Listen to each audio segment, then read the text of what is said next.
Bilovežane, milí rodáci, drahé hosti. Dovolte mi vás všetkých v mene sela Biloveža srdečne privítať tu vo vašom prekrásnom i malebnom kraju pod horami Ondavsko-Vierchovina, kde sa dneska stričame na podí, ktorá nese názov slavnosti rusínskych buditeľov Duchnoviča a Pavloviča, ktorá je tiež poviazaná i so spomínaním na najvýznačnejších buditeľov rusínskeho obyvateľstva na východním Slovensku i celého Zakarpatia, na Alexandra Duchnoviča i Alexandra Pavloviča. Vítajte u Biloveži, dámy i panové. Sláva Isusu Christu!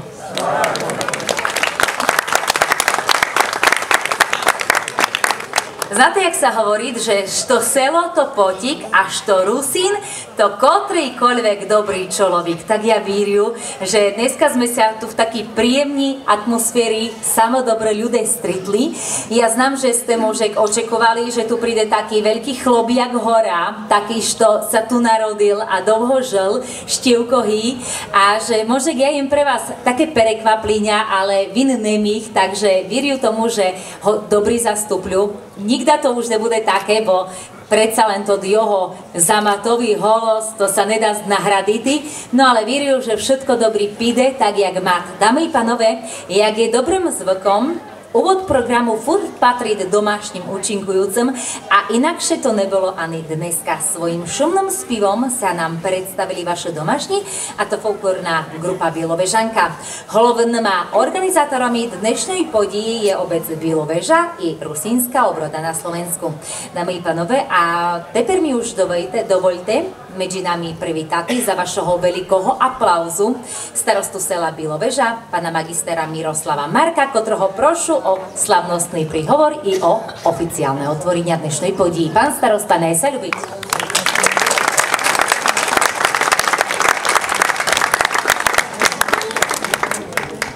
Sláva Isusu Christu. Milé Bilovežane, vážené hosté, dovolte mi, že by vás privítal srdečne na 45. ročníku festivalu venovaného rusínskym buditeľom Duchnovičovi i Pavlovičovi.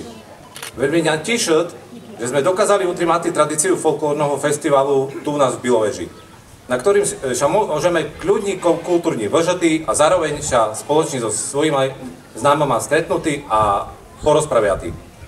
Chcú medzi nami privítať hostí. Je to inžinier Martin Karaš, poslanec Prešovského samosprávneho kraju.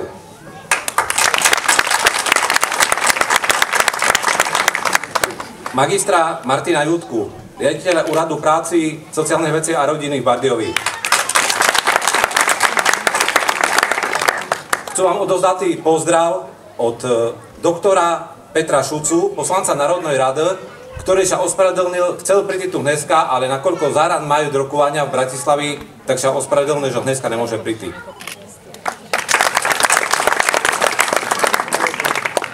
Chcel by sa poďakovať aj sponzorom, vďaka ktorým sme mohli toto podujatie zorganizovať. V prvom rade ďakujú predsedovi Rusínskej obrody na Slovensku a zároveň podpredsedovi Svetového kongresu Rusín, inžinierovi Martinovi Karašovi. A môjmu zástupcovi Petrovi Mikulovi, ktorý je členom Rusínskej obrody za Bardejovský región. Takisto ďakujú sponzorom, a to firmám Sorbel, Hopo, Ďuďo, Hnát, Jurajovi Kosturovi a Michalovi Sorokovi. Prajem vám všetkým, že by ste sa tu cítili príjemní a že by ste mali krásny kultúrny zážitok, a dúfam, že sa tu stretneme aj na budúci rok, kedy budeme spolu oslavovať 670. výročie prvej písomnej zmienky o našej obci Biloveži.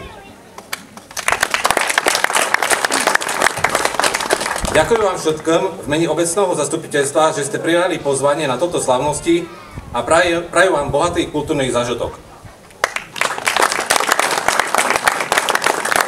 A ešte jedna vec.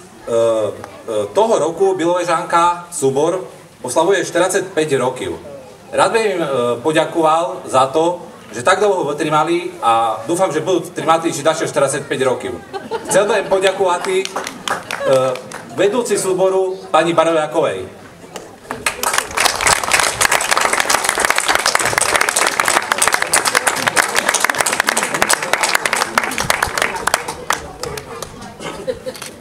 Barbaková. Ďakujem Bančovni, že vedete ten súbor tak dlho a bodaj ste ho veli ešte ďalšie 45 rokov a že by všetko sme tu veli. Ďakujem ešte raz a príjemnú zábavu a zážitok vám prajú. Ďakujem pánu starostovi, že nás ocenili pri 65. výročí nášho súboru Bielovežanka. Tak to nazývame v Bieloveži, jak folklórna skupina Bielovežanka. Bielovežanka by nebola, keby sme 45 rokov sa o to neusilovali. A to znamená, že nelen my sami, ale i naše rodiny, pretože keď sa zoberie, tak Bielovežanka je typ rodinný, pretože tu špívajú vnúčatá, potom matere, rodičia a starí rodičia. A zároveň Bielovežanka ďakuje obecnému úradu, potom Rusínskej obrodi, okresnému osvetovému stredisku i Kultúrnemu zväzu ukrajinských pracujúcich. Skladka všetkým, čo nám pomáhali za 45 rokov sa zviditeľňovať. Chcem povedať, že naše manželia nám to umožnili, naše rodiče nám bavili deti a naši manželia nám boli sponzormi, doslova, byli kritikmi, kritikovali ne za to, že by na nás ohvariali, ale že by nás nasmerovali správnym cieľom. Chcela bym povedať, že aj môj manžel byl taktiež sponzorom, kritikom, dokonca účinkoval aj vo našej folklórnej skupine Bielovežanka. Pomáhal pri zveľaďovaní obce Beloveža, pomáhal pri zviditeľňovaní obce Beloveža a mal jeden taký sen, zvesti na stole do každej domácnosti v Bieloveži naše zlato z hôr. Čistú, pramenistú, dokonca aj výbornú vodu, že by každý mal a z Bintosisku mal. Dokonca aj navrhoval so znalosťou veci. Geologicky, potom lesnícky, ako lesný inžinier a tiež aj podohospodársky. Dokonca pred Rískom mi hovoril, že dá sa to zvládnuť aj technicky. Ale bude to vysoká investícia, skrátka poriadnik. Návratnosť investícií, nevyčísliteľná hodnota, keďže naše zdravie a zdravie našich budúcich generácií sa nedá zmeriať číslami. Ďalšie, budem sa chcela poďakovať alebo poviesť pánu učiteľovi Františkovi Palšovi, že nám ako odborník v základnej umeleckej škole pomáha stále robiť s našou Bielovežankou, skrátka odborník na slovo vzatý, pretože ovládať hudobné nástroje asi všetko. A taktiež nás ovládať hudobník. Takže v mene Bielovežanku musím povieť, pán učiteľ, máme vás radi a sme radi, že nám pomáhate. Ďalšie, v našej folklórnej skupine pracuje i pán Peter Mikula, ktorý je zástupcom teraz starosty, bol starosta, takže znate, že nám pomáhal. No ale zároveň je, okrem svojej roboty, okrem podnikania a tak ďalej, je aj zberateľom umeleckých obrazov, ktorý vystavuje nielen na Slovensku, ale aj v zahraničí. Ďalšou členkou je pani Mária Semhricová, laureátka Makovickej struny z roku 1989. Je to obuvnička od šitia topánok až po reklamáciu. Ďalšie máme tu pána Basára Jana, ktorý nelen špíva, ale je aj stolárom a keď nám treba dať to do našich pásien, ktoré robíme, naše tradície zachováme, tak nám urobiť z dreva na požiadanie. Ale zároveň je aj ryba, skrátka má svoju koničku. Ďalším je Jozef Katank, ktorý je poľovníkom, je strojárom, spíva so svojou manželkou, so Zláťou, rodenou Kosturovou, ktorá je manažerkou v potravinovom reťazci. Ale z nej naspievajú aj ich vnúčky, Štefany a Janka z Ortutovej sestry Kovačovej.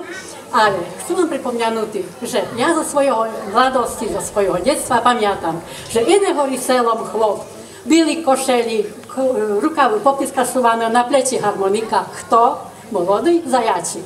To je otec našho kataníka Jozefa. Takže hudobné gény však dedia. Ďalej máme Petra Kosturu. Peter Kostura je strojár, matematik.